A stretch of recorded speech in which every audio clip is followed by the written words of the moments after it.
Everyone, welcome to my channel. आज हम क्या करने जा रहे हैं, another types of two liabilities. Okay, देखिए इसमें क्या है, लॉन्ग टर्म और नॉन करंट लाइबिलिटी होता है, एक होता है current liability. Ma'am long term और नॉन करंट लाइबिलिटी क्या होता है? अब आपका क्वेश्चन ये होगा बच्चों, जैसे सपोज कर लीजिए आपने बैंक से लोन ले रखा है। अब आपका मतलब कि लॉन्ग टर्म लाइबिलिटी हम वो बोलेंगे जो हमें 1 साल से ज्यादा के टाइम में पेमेंट हमें करनी है, समझे। मान लीजिए आपने बैंक से लोन ले रखा है, आप उसकी पेमेंट जो है 2 साल में कर रहे हैं, 3 साल में कर रहे हैं, 4 साल में कर रहे हैं, 1 साल से ज्यादा हो गया ना, तो उसको हम बोलेंगे लॉन्ग टर्म या नॉन करंट लाइबिलिटी। और जैसे मान लीजिए आपको एसी की नीड है, आपके पास कैश नहीं है, तो आप क्या करेंगे, बैंक में जाएंगे, लोन लेंगे और उससे जो है अपनी लोन की किस्तें उतारेंगे ना। फिर बाद में जैसे लोन लेंगे उससे आपके घर एसी तो आ जाएगा, फिर बाद में जितनी जितनी आपकी इनकम होती रहेगी उस हिसाब से आप अपना लोन रिपे करेंगे, राइट। एक बार दोबारा सुन लीजिए, मान लीजिए आपने एसी लिया है, ठीक है, वो भी आपने लोन लेके लिया है, एसी तो उससे आ जाएगा घर, ठीक है।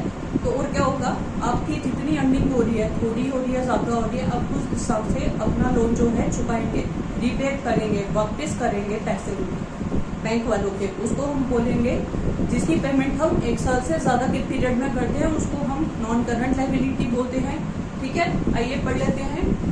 It refers to those liabilities, ये वो लाइबिलिटीज होती हैं which fall due for payment, जिसकी पेमेंट आपको करनी है in a relatively long period, मतलब लंबे समय में जिसकी पेमेंट आपको करनी है, नॉर्मली मोर देन 1 ईयर, जैसे मैंने अभी आपको बताया, लाइक एसी, राइट। नेक्स्ट आता है आपका करंट लाइबिलिटी।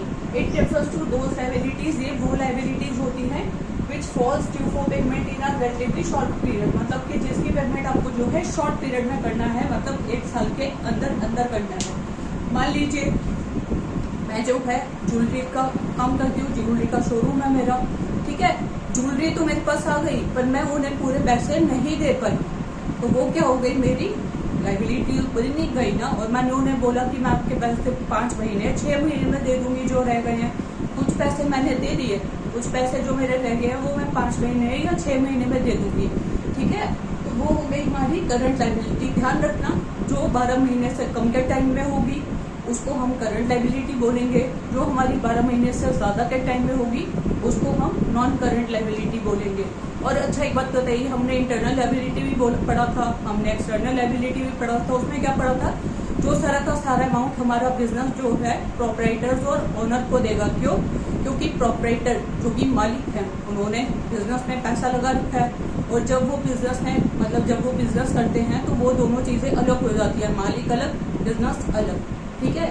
तो ऐसे में क्या होता है कि मतलब जब हम बिजनेस बंद करने वाले होते हैं तो जो बिजनेस है हमारा वो सारा का सारा पेमेंट वापस करेगा। क्या क्या वापस करेगा, किसको? ओनर को, मालिक को वापस करेगा।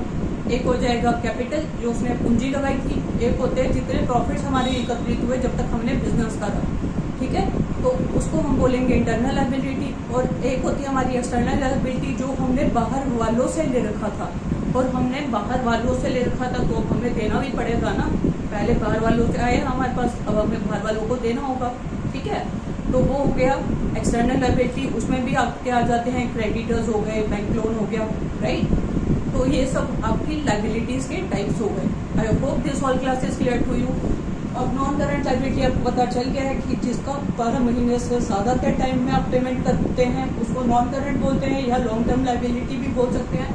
करंट लायबिलिटी का मतलब होता है जिसकी पेमेंट आप 1 साल के अंदर अंदर कर देते हो, 12 महीने के अंदर अंदर, उसको हम बोलते हैं करंट लायबिलिटी। ओके, अच्छे से पढ़ते रहिए, देखिए एक क्लास, ताकि आपको कोई प्रॉब्लम नहीं होगी, और कोई प्रॉब्लम आए कमेंट सेक्शन में अपने क्वेश्चंस पूछते रहिए। I am ready to help you in every way.